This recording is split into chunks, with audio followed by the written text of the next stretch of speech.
A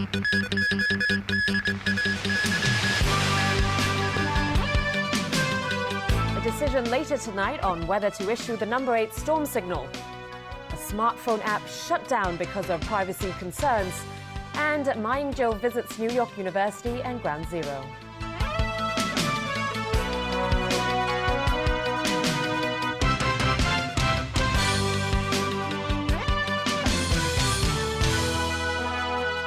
Hello and a very good evening. The observatory will consider later tonight whether there's the need to issue the gale or storm signal number 8 as severe Typhoon Utor edges closer to the region. The typhoon is expected to make landfall in western Guangdong province tomorrow, and residents there are bracing themselves for stormy weather.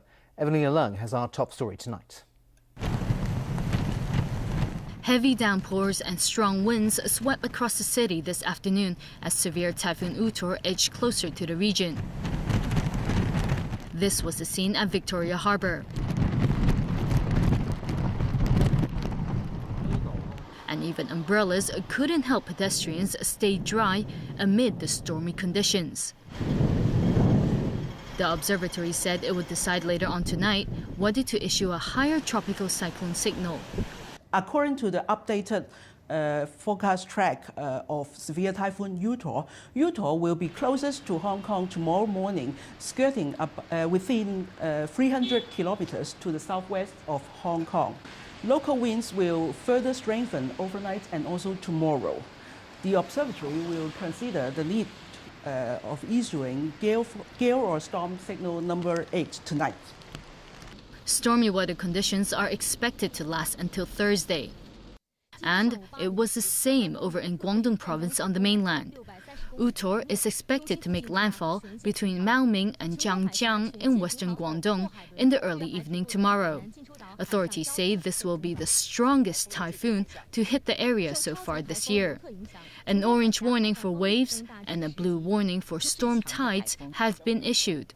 Orange is the second most severe weather warning signal in the mainland's 4-tier color-coded weather warning system, which is followed by yellow and blue.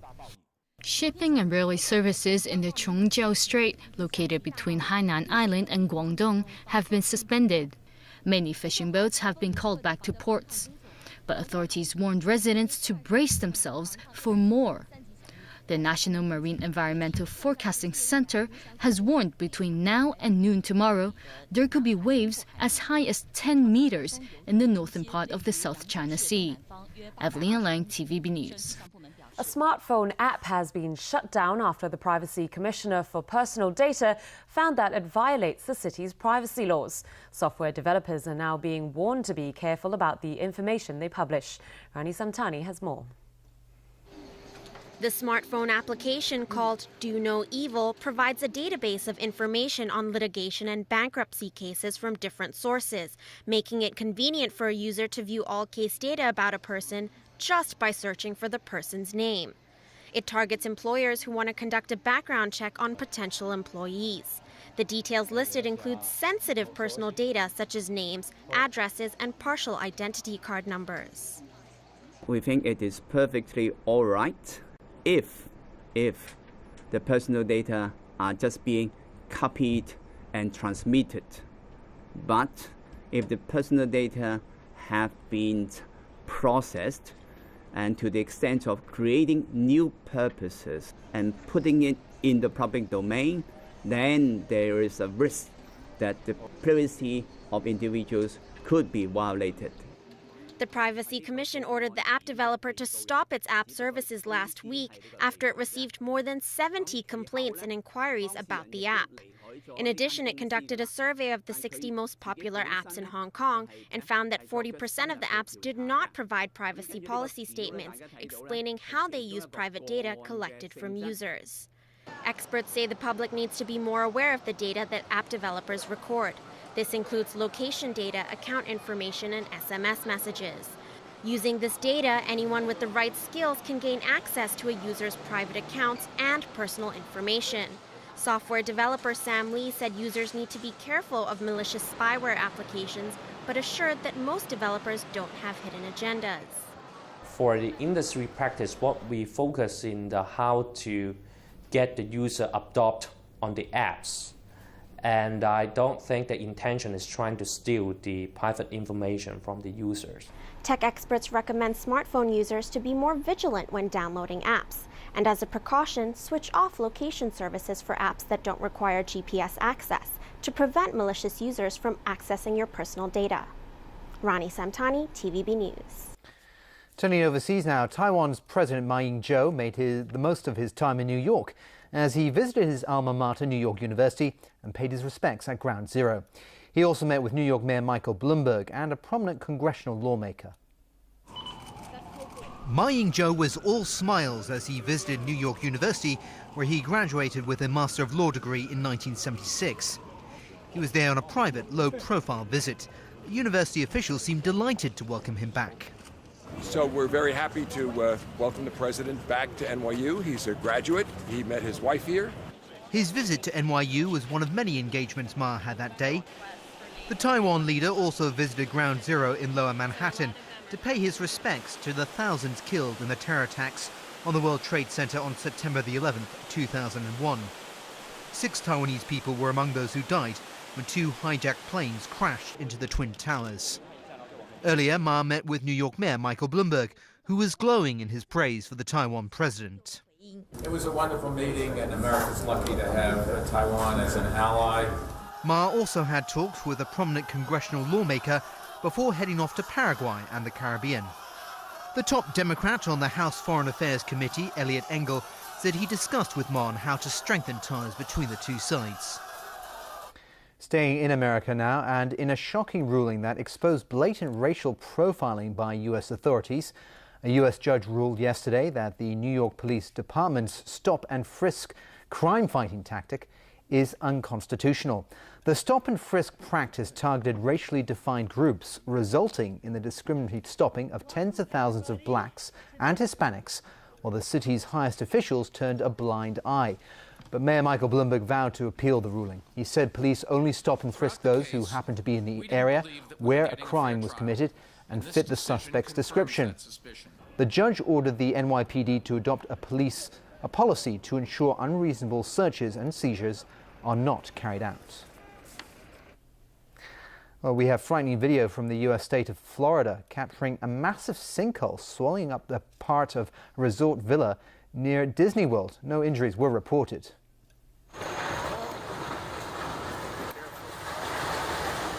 The sinkhole gave way Sunday night with a loud rumble that broke windows and forced the frantic escape of frightened vacationers. By early on Monday, nearly a third of the structure at the Summer Bay Resort near Orlando had collapsed. All 105 guests staying in the villa were evacuated, as were those in neighboring buildings. Witnesses were in a shock to see a structure of that size just sink into the ground. Inspectors rendered all 24 three-story units a total loss. Supporters of ousted Egyptian President Mohamed Morsi are refusing to abandon their protest camps in the capital, Cairo. Authorities announced last night that they would postpone a move to remove the hundreds of protesters encamped in the city. Pro-Morsi supporters have vowed to stand their ground and fend off any attempt to remove them. In a separate development, the Islamic Norn Party said it could join in efforts in writing a new constitution for Egypt. It would be a boost to get a bipartisan effort going in helping the country through its difficult political transition. Well, 12 South Korean women who were forced into sexual slavery by Japanese forces during World War II have demanded compensation totaling over $1 million from the Japanese government. They submitted to a court in Seoul today a request for civil mediation before filing a formal compensation suit. Many of the former sex slaves, also referred to as comfort women, have filed compensation suits in Japan, but this marks the first time such legal action is being taken in South Korea. Meanwhile, some 50 South Korean veterans gathered in front of the Japanese embassy in Seoul today, demanding that Japan apologize for its brutal colonization of Korea in the last century.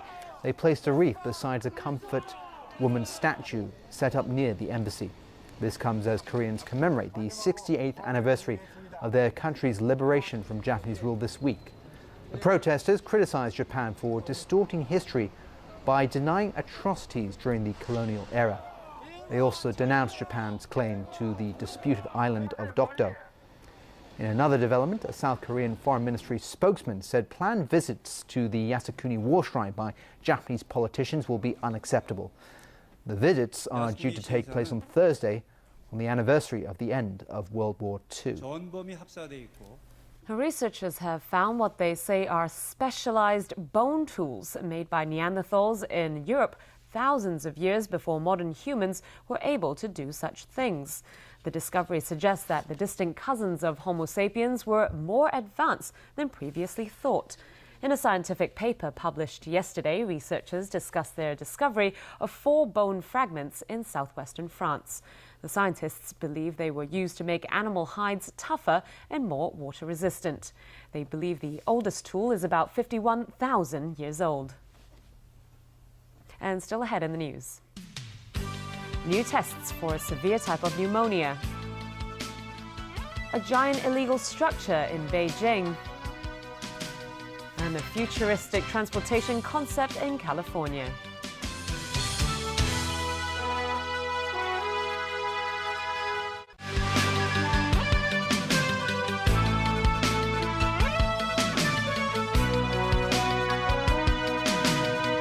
And we're back tonight with more local news. The University of Hong Kong has come up with new tests to help patients who develop a severe type of pneumonia, which is resistant to some types of medication. The disease can often affect young children. So when there is a children with serious infection by this drug-resistant mycoplasma, we and parents are faced with a very difficult situation. Okay, we are forced to use something not suitable for children to treat the infection, knowing that this medication has the potential to cause toxicity one way or the other. And I think one of the information that is critical in helping doctors and parents to make decisions is the rapid test. Well, some of the antibiotics needed may not be suitable for children. That's why it's crucial to make rapid tests more accessible at the early stage of infection in order to get the best treatment. The Hong Kong Examinations and Assessment Authority has decided to revoke a disqualification order for 26 students who sat the Hong Kong Diploma of Secondary Education this year. They were accused of plagiarism, but in the end, the authority felt it was only necessary to get tough in cases in which candidates were found to have plagiarized material used in their coursework. Vicky Kong has the story. Of the 26 students who were previously disqualified for plagiarism, 23 copied articles word for word without sourcing their materials in their Chinese language school-based assessments. 7 candidates appealed. In the end, the Examinations and Assessment Authority was lenient, announcing today it would deduct marks candidates obtained in their assessments instead of voiding their overall result in the subject. The authority also said 3 candidates were graded 0 in their school assessments for history and liberal studies. Based on our existing guidelines, we can only upgrade students upon review and not downgrade them. So that's why we have to reduce the penalty of the candidates concerned. Li also thought this arrangement was fair. Students who have honestly done their work have already got their grade or the levels that they deserve, so we don't think that it is unfair to them. Assessed coursework makes up 1/5 of the overall grade in the Chinese language subject. The rest depends on students' performance in their exams. Without a grade in Chinese language, none of the students who plagiarize would have been able to enter local universities. But now, their marks are valid. This means some of the students can still enter university given that they meet entry requirements. But education sector lawmaker Ip Kin Yun criticized the exam authority for not standardizing assessment criteria for exam-based coursework. Ip says it's unclear whether teachers should fail students if plagiarism is found in school assessments. Vicky Kong, TVB News. Is the Occupy Central movement a wrong move? The debate continued today on a radio show between an organizer of the movement, which aims to fight for what they call real democracy, and a group that was formed just to oppose it. Katina Mwani has more. The Silent Majority was formed by a group of academics, journalists, and other professionals who oppose the idea of occupying Central. By your action, you may cause disturbances, financial ruin for a lot of people, and all kinds of damages to all kinds of things. You can't call that right. You can't call that righteousness. You only can call that an evil act. No. Benny Tai, one of the organizers of the Occupy Central movement, said the point of their campaign is to stimulate discussion. He said he respects Chow's opinion and said that's how discussion should be. As Mr. Chow said, we can agree to disagree, and we can debate on things in a very rational manner. And I think that will help Hong Kong to build up a more rational and deliberative culture. Opponents of the movement have raised doubts that Occupy Central organizers can keep their demonstrators peaceful. Today, the organizers of the movement said they're taking steps to make sure that will happen. We are organizing trainings for our people in maintaining nonviolence and including emotion regulation practices. We are being advised by some psychologists in Hong Kong, and we hope that we will have this kind of trainings available for all our supporters. And Chow, a veteran journalist, denied that his group was taking orders from the Chinese Communist Party. He stressed that all members of the group joined on their own free will, so if any of them make contact with the central government's liaison office in Hong Kong, it has nothing to do with his group. Staying with protests, the League of Social Democrats expressed its reservations on the violent scuffles that broke out in Tuen Shui Wai last Sunday, when Chief Executive Leung Chun-ying attended a public forum there. They accused police of doing nothing to stop the attacks. If they keep these coordinations and keep escalating these violence and these separation of opinions, Hong Kong will step into the darkest age that we've ever seen. 4 members of the party were arrested on Sunday. Ng also criticized the police for turning a blind eye to violence against opponents of the Leung Chun-ying administration. Kirti Nandwani, TVB News. A Chinese medicine doctor has been ordered to take down what's been called Beijing's most arrogant illegal structure from his home. This garden in the sky is, in fact, the top floor of a residential estate in Haidian district. The rocky terrain is artificially built over the doctor's home. Authorities have now ordered the owner to clear the illegal structures within 15 days. And over to you for sports, Tony. That's right, English cricket fans are celebrating, Australian fans not so much. England bowlers again saved the day at the Ashes. The hosts won the 4th test by 74 runs over Australia at Chester-le-Street. James Wong reports. An American billionaire has unveiled a futuristic transportation concept that could whisk passengers between San Francisco and Los Angeles in 30 minutes. As Sonia Otero reports, many are calling the Hyperloop system proposed by Elon Musk an eventuality for the future of travel. Step aside boats, planes, automobiles, and trains. Make way for the next high-speed mode of transportation called the Hyperloop. The idea came from an entrepreneur who's no stranger to launching visionary projects. I'm talking about SpaceX founder Elon Musk, who also co-founded the Tesla electric car company and PayPal. The Hyperloop is a solar-powered, city-to-city elevated transit system. People would strap themselves into a reclining car-sized capsule and be hurtled through a steel tube at speeds of more than 1,000 kilometers per hour. A 640-kilometer trip from Los Angeles to San Francisco would take just about 30 minutes, half the time it takes an airplane. The experience would be a cross between a Concorde Superjet and air hockey. Capsules would catapult through a large, nearly air-free tube. They would be pulled down the line by magnetic attraction. To reduce friction, a powerful fan at the front would suck what air is in the tube to the rear, and each capsule would float like the puck on an air hockey table. At a cost of $6 billion US, this transportation expert gives the proposed transportation system a thumbs up. If this were able to be constructed at the cost he claims, and if politics and environmental challenges didn't enter into it, it would be a fantastic way of using that technology, and it would tap into a new market and provide tremendous benefits for travelers. Compared with California's alternative of building a high-speed rail system, Musk claims the Hyperloop would be cheaper, safer, faster, and more convenient. But getting it approved poses the biggest hurdle.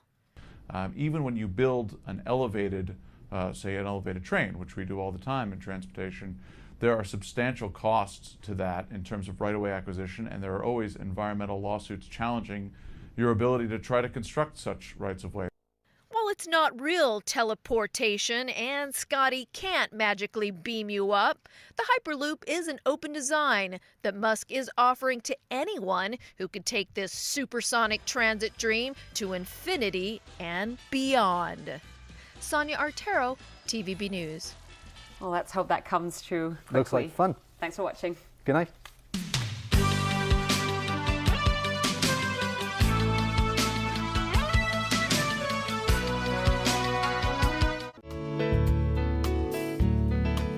Hello everyone, it was cloudy to overcast with squally heavy showers and a few thunderstorms today. Now at 5 p.m., severe Typhoon Uto was centered about 370 kilometers south of Hong Kong and is forecast to move towards the western coast of Guangdong. Today's temperatures range from 25.4 to 29.9 degrees and the current temperature is 25.7 degrees Celsius. 44.6 millimeters of rain has been recorded since midnight, and the strong wind signal number 3 is now in force. Safari, how's the weather tomorrow?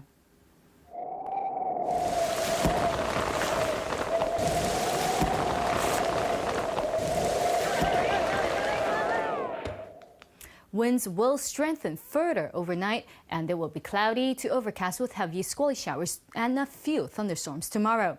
Temperatures will range from 25 to 27 degrees, and tomorrow's API is forecast at 10 to 70, and the pollution level will range from low to high. The maximum UV index forecast for tomorrow will be about 2. Now, here's the latest global weather update. Cloudy in Shanghai, rain in Taipei. Rain in Guangzhou, showers in Macau. Cloudy in Beijing and Seoul. Rain in Ho Chi Minh City and Manila.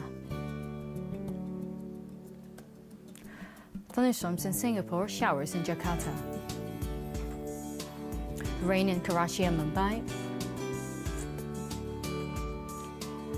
Sunny intervals in Cairo, showers in Nairobi. Showers in Brisbane, Melbourne, and Auckland.